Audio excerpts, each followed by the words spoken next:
बिल्कुल इनको भोजन इतिहास पढ़ना चाहिए, बाबा साहब को इनको पढ़ना चाहिए, मानवर काशीराम साहब को उनको पढ़ना चाहिए, तब जाकर के उनको पता चलेगा कि माननीय बहन जी ने किस दिशा में काम किया, किनके बताए हुए रास्ते पर बहन जी चल रही, तब जाकर के इनको पता चलेगा। माननीय बहन जी को मत पढ़िए, तुम इन दोनों महापुरुषों को हमारों को पढ़ लीजिए, आपको पता चल जाएगा माननीय बहन जी का एक एक कदम उन्होंने इतनी बारीकी से सोच समझ करके किस तरीके से बहुजन समाज के उद्धार के लिए उनके ये कह लो उनके जीवन को स्थापित करने में लगा रही हैं। तो शिक्षा के मामले में बहन जी ने जो काम किया उत्तर प्रदेश में, उसका डंका भारत में आज भी बजता है। उनके कार्यकाल में जो जिस प्रकार से उत्तर प्रदेश के जितने भी गुंडे थे वो उत्तर प्रदेश छोड़ के भाग गए थे, जिन्हें लगा कि खैर आने वाली है हमारी, वो निकल लिए उत्तर प्रदेश छोड़ के। 90% लोग आपको कहेंगे कि हम चाहते हैं कि माननीय बहन जी दोबारा उत्तर प्रदेश की मुख्यमंत्री बने।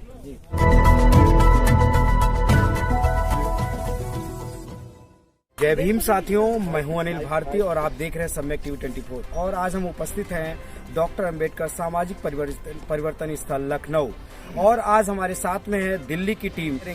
जैसा कि आपको मालूम है, जब मूर्तियों की बात होती है तो हमारे सामाजिक चिंतक रजनीकांत इंदिरा सर कहते हैं कि जब हमारे महानायकों और महानायिकाओं को, इतिहास को और उनके संघर्षों को इतिहास के पन्नों से दूर करने की कोशिश की जाती है, तब हम अपने महानायकों के, अपने बहुजन महापुरुषों के इतिहास को, उसको कठोर संगमरमर के पत्थरों में सजोने का काम करते हैं। जैसा कि इतिहास में सम्राट अशोक ने किया, उसी के तर्ज पर राष्ट्र महानायिका बहन जी ने इस पार्क को दिया। और आज हमारे साथ में जो दिल्ली की टीम आई हुई है, हम उनसे थोड़ा नमो बुद्धाय सभी साथियों को।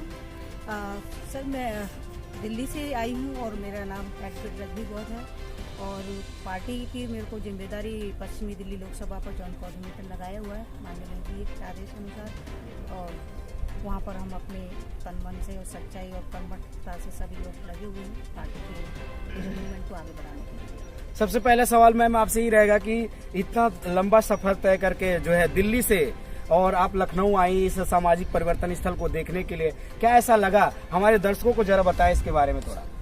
जी बिल्कुल सही कहा आपने, क्योंकि कुछ लोग कहते हैं कि माननीय बहन जी ने क्या किया है जी। तो वही चीज हम यहाँ देखने आए कि माननीय बहन जी ने जो परिवर्तन चौक यहाँ पर जो बनाया है, जो लखनऊ के आन बान शान बन चुका है माननीय बहन जी के कार्यकाल में, जो कि मात्र एक 5 साल का जो पूर्ण बहुमत की सरकार आई थी 2007 में, उस दौरान ये विरासत हम लोगों के लिए यहाँ पर ला करके खड़ी कर दी। तो मैं यहाँ पर इसलिए देखने आई हूँ कि जो लोग मतलब बहन जी के ऊपर टीका टिप्पणी करते हैं कि उन लोगों की आंखें, या तो वो लोग अंधे हैं या उनका दिमाग नहीं है, या पता नहीं वो क्या खाते हैं, उनको इतना नहीं समझ आता। हमारे खासकर मैं बहुजन समाज की बात करती हूँ, जिस समाज को माननीय बहन जी ने अपने पूरा जीवन दे दिया उनका उद्धार करने के लिए, उनका उत्थान करने के लिए। उस महानायिका को, बहुजन महानायिका को, वो लोग मतलब जो 20-20 साल के बच्चे हैं जिनको अभी ठीक से समझ ही नहीं है कि हमारी जिंदगी का मतलब क्या है, वो लोग माननीय बहन जी के कार्यकाल पर, माननीय बहन जी के कामों पर वो टीका टिप्पणी करते हैं। तो ऐसे लोगों की जो तुच्छ जो बातें हैं, उन बातों को सुनकर के बड़ी मतलब शर्म आती है और बहुत ही मतलब घिन आती है कि किस तरीके की ये हमारी युवा पीढ़ी है जो कि हमारे बहन जी के कार्यकाल पर, बहन जी की सोच पर, बहन जी के कार्यों पर, दूरदृष्टि पर वो मतलब एक छोटे छोटे बच्चे सवाल खड़े करते हैं। तो इसी को देखने के लिए माननीय बहन जी की जो धरोहर बनाई है, हमें तो खैर पता है माननीय बहन जी ने बहुत अच्छी धरोहर बनाई है, महापुरुषों को जमीन पर उतार के उन्होंने रख दिया है। तो बस उसी को देखने के लिए यहाँ पर लखनऊ में हम पूरे परिवार के जो युवा लगातार जो बहन जी पे सवाल करते रहते, तो इनको क्या कहना चाहिए कि इनको बहुजन इतिहास पढ़ना चाहिए?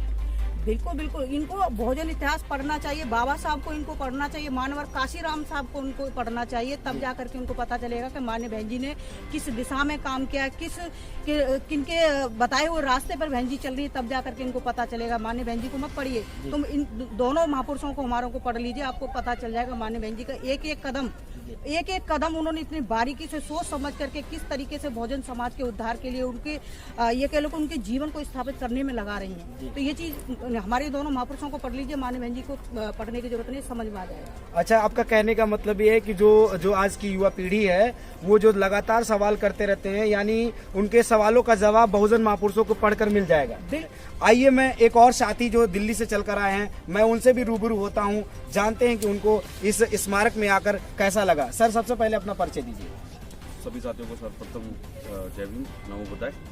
और सबसे पहले मैं सभी संत महापुरुषों को, बाबा साहब अम्बेडकर को, सबके चरणों में नमन करता हूँ और कुछ अर्पित करता हूँ जी। आज यहाँ पर मैं लखनऊ पहली बार आया हूँ, तो परिवार के साथ आए हैं जी, और साथ में हमारे जैसे भाई सुदेश जी परिवार के साथ आए हैं और नीलेश भी हमारे साथ में हैं जी। चर्चा बहुत सुनी। कैसा लगा सर आपको, पहली बार आए आप? बहुत शानदार जगह है सर, और मैं अपने सभी बहुजन समाज से खास करके अपील करना चाहूँगा जब भी समय मिले तो उन्हें जरूर आएँ और देखें इस ऐतिहासिक धरोहर को जो बहन जी ने अपने कार्यकाल में 5 साल के कार्यकाल में बहन जी ने हमें दी है। लखनऊ में जैसे ये अम्बेडकर स्मारक है या काशीराम जी स्मारक है, अम्बेडकर पार्क है, ये है। इसके अलावा हाँ शांति उपवन है, और बहन जी ने नोएडा में तो सबको पता है राष्ट्रीय दलित प्रेरणा स्थल है। जो आप आएंगे तो आपका सीना जो है गर्व के मारे चौड़ा हो जाएगा, क्योंकि ये ऐतिहासिक जो धरोहर बहन जी ने बनाई है एक देखने की चीजें हैं। इसके अलावा तो मैं कुछ बताना चाहूँगा कि जैसे कि रजनी ने कहा था कि अभी कि लोग हमारे युवा जो हैं कुछ सवाल उठाने लगे हैं, हमारी ही पार्टी की कार्यों पे उठाने लगे हैं सवाल, बहन जी पे उठाने लगे हैं सवाल। तो मैं उनको बताना चाहूँगा कि अगर वो हमारे कार्यकाल की, बसपा के कार्यकाल की जो 5 साल की एक पुस्तक है, छोटी सी 30 पेजेस की किताब है, ज़्यादा बड़ी किताब नहीं है वो, ठीक है ना, उसका पहला पेज भी पढ़ लेंगे ना, उनको पता लगेगा कि माननीय बहन जी ने अपने कार्यकाल में क्या क्या काम किए हैं। बहन जी ने 1,78,000 स्क्वायर फीट, 1,78,000 एकड़ जगह है ना, वो हमारे समाज के लोगों को, भूमिहीन किसानों को जगह दी थी। पट्टे पर नहीं दी थी, उनके नाम कर दी थी। पहले पट्टे थे उसके, लेकिन बाद में वो हमारे समाज के नाम कर दी गई। इसके अलावा बहन जी ने हमारे संत महापुरुषों के नाम पर कन्या विद्यालय और बालक विद्यालय, university, college, engineering college, medical college, दिव्यांग कॉलेज, मतलब ऐसे सैकड़ों बहन जी ने जो स्कूल कॉलेज, शिक्षा पर जो बहन जी ने खास करके जोर दिया। नौकरी के मामले में हमारे समाज के लाखों करोड़ों युवकों की नौकरियां लगी, बेरोजगार युवकों की नौकरियां लगी, यहाँ तक कि सवर्ण समाज के लोगों को बहन जी ने उसी तरीके से ट्रीट किया जैसे कि हमारे समाज को किया, क्योंकि बहन जी को मालूम है कि जब कोई नेता सत्ता पे आता है तो उसकी जिम्मेदारी सिर्फ एक वर्ग विशेष की तरफ नहीं होती, समाज के प्रति उसकी जिम्मेदारी बनती है, क्योंकि सर्व समाज ने बहन जी को वोट करके सत्ता पर बैठाया था। तो बहन जी ने सर्व समाज का ध्यान रखा था, इसमें ब्राह्मणों का भी ख्याल रखा गया, ठाकुरों का भी ख्याल रखा गया, वणियों का भी ख्याल रखा गया, सब जातियों का ख्याल रखा गया, सबको नौकरियां मिली, सबको सुरक्षा के मामले में बहन जी ने जो काम किया उत्तर प्रदेश में, उसका डंका भारत में आज भी बजता है। उनके कार्यकाल में जो जिस प्रकार से उत्तर प्रदेश के जितने भी गुंडे थे वो उत्तर प्रदेश छोड़ के भाग गए थे, जिन्हें लगा कि खैर आने वाली है हमारी, वो निकल लिए उत्तर प्रदेश छोड़ के। और बहन जी ने जो उनकी जो नीति थी पुलिस के और गुंडों को लेकर जो जेल में डालने की उनकी नीति थी, एक छोटी सी नीति मैं उसके बारे में बताना चाहूँगा कि उत्तर प्रदेश का कोई भी जो अपराधी होता था जिसे जेल में रखा जाता था, उसके गृह क्षेत्र से 200 किलोमीटर दूर की जेल में डाला जाता था। और कोई पुलिस अधिकारी भी, चाहे वो किसी भी समाज का हो, उसको भी उसके गृह क्षेत्र से 200 किलोमीटर दूर पोस्टिंग दी जाती थी, ताकि आपस में कोई साठगांठ ना बिठा पाए। ये तो एक दूरदृष्टि होती है किस तरीके से। और जो बहन जी ने हर थाने के अंदर एक 10 नंबर रजिस्टर लगाया था, हर डेली जो वहाँ के जो 2 नंबरी जो छोटे मोटे चिंदी चोर होते हैं या जो भी होते हैं, डेली जाके हाजिरी लगाते थे।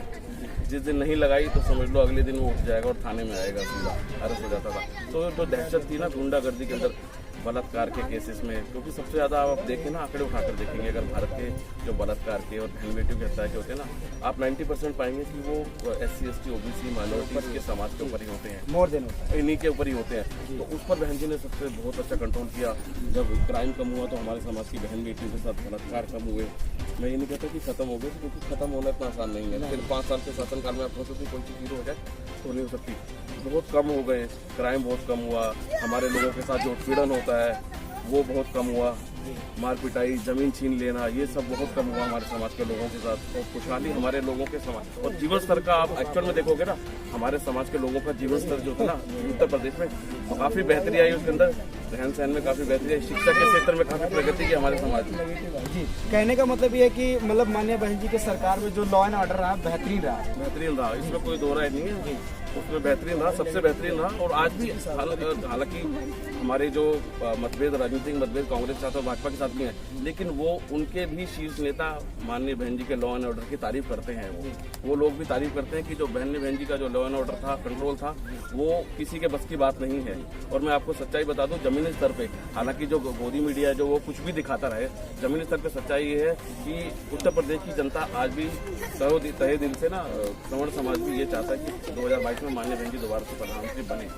हाँ, वो बात अलग है कि RSS EVM में गड़बड़ी कर आके दोबारा से अपनी सरकार सत्ता दोबारा से काबिज कर ले, लेकिन जमीन स्तर पे आप पत्रकार हैं, आप मुझसे कहीं बेहतर जानते होंगे। अगर आप, मैं इस पार्क के अंदर की बात नहीं कर रहा, यहाँ तो हमारा बहुजन समाज है, आप किसी भी क्षेत्र में चले जाए जहाँ सर्व समृद्धि रहता है, अगर आप वहाँ जाके भी सर्वे करेंगे, आप पाएंगे कि इस योगी को या मुलायम सिंह यादव को भी कोई दोबारा मुख्यमंत्री के रूप में नहीं चाहता। 90% लोग आपको कहेंगे कि हम चाहते हैं कि माननीय बहन जी दोबारा उत्तर प्रदेश की मुख्यमंत्री बने। जी बहुत बहुत साधुवाद। हमारे साथ में सामाजिक चिंतक जो दिल्ली से आए, उन्होंने बहुत सारी चीज़ों को क्लियर किया। इवन उन्होंने बहन जी के जो लॉ एंड ऑर्डर था, उन्होंने बहुत ज़बरदस्त तरीके से एक एक चीज़ को क्लियर किया कि जो माननीय बहन जी का जब सरकार था, जब वो पावर में थी, तो किस तरीके से लॉ एंड ऑर्डर और किस तरीके से गुंडा माफिया प्रदेश को छोड़कर चले गए थे।